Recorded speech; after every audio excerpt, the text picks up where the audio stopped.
जहां पर डॉक्टर सर्वपल्ली राधाकृष्णन जी के जयंती पर पूरा देश के शिक्षकों को सम्मान दिया जाता है और उनको शिक्षक दिवस के रूप में मनाया जाता है। और आज भी एक कार्यक्रम था, वहां पर हम लोगों ने सहभागिता अपना दिया है और मुझे उम्मीद है कि ऐसे कॉलेज उनके नाम पर बना है, ये गर्व का बात है। जब राजनीतिक में आएंगे तो क्या क्या वो मुद्दा रहेगा जो जनता के बीच लेके जाएंगे? सबसे अहम और रीढ़ की हड्डी है किसी भी समाज को मजबूत करना शिक्षा।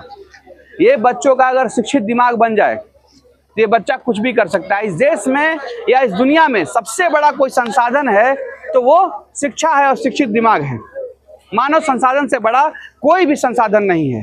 कितना भी धन दौलत हो, उसे बर्बाद करने में समय नहीं लगेगा। अगर सही शिक्षित दिमाग है, कर्मठ व्यक्ति है, तो कितना भी कम संसाधन दिया जाए या कुछ भी नहीं दिया जाए तो बहुत बड़ा संसाधन खड़ा कर किया जा सकता है। ऐसा तमाम एग्जाम्पल है। आप एक अधिकारी भी रह चुके हैं और उद्योग से भी जुड़े हुए, तो बेरोजगारी को लेकर के, रोजगार को लेकर के कैसे देखते हैं? जमीन में क्या उद्योग शुरू करेंगे? देखिए, उद्योग और हर चीज का अपना लिमिटेशन है।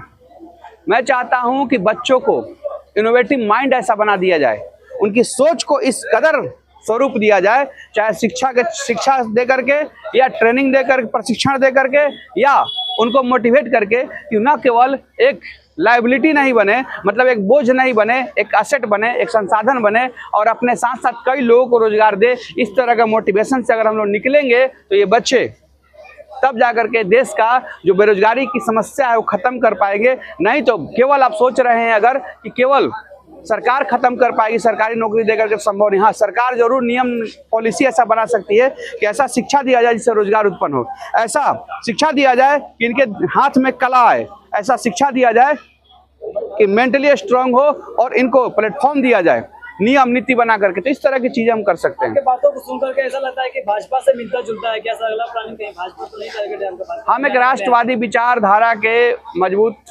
विचारधारा के इंसान हैं और जो भी पार्टी अगर राष्ट्रवादी विचारधारा के तो मेरा विचार उनसे मिल सकता है। अगर जो भी पार्टी राष्ट्र के नवनिर्माण के लिए और राष्ट्रवादी विचार से अलग बात रखती है तो मैं उसके साथ खड़ा नहीं हूँ। हाँ, ये जरूर है कि मैं इस देश के सचिव प्रधानमंत्री जी से काफ़ी मोटिवेटेड हूँ। जब से मैं तैयारी करने के लिए निकला था उसके बाद से उनका कार्यकाल शुरू हुआ, क्योंकि हम लोग 2012 से समाज के इस नौकरी की तैयारी में लगे हुए थे और 2014 से उनकी सरकार, तो उनके नीति और नियम को हम लोगों ने देखकर काफ़ी मोटिवेशन मिला है और हम लोग उस पर आत्मनिर्भर गाँव भी उसी